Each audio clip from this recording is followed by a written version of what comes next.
Hey, what is up everyone? Here's how to change the language in Netflix on phone.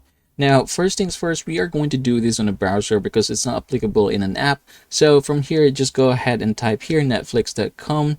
And in my case, I'm already signed in here, so you can just go ahead and sign in. But once you're in here, go ahead and tap this three vertical lines here on the upper left, and you're going to go ahead and click the account. So there you go, just go ahead and click that account. And then from here, what you are going to do is just basically look for the edit settings here. So I'm just going to click that one, and then there goes the language. So you can go ahead and click that one. And by the way, this language is set for this particular profile. So this is profile number 5. This is the one that I mainly use. You can go ahead and do this for all the other profiles.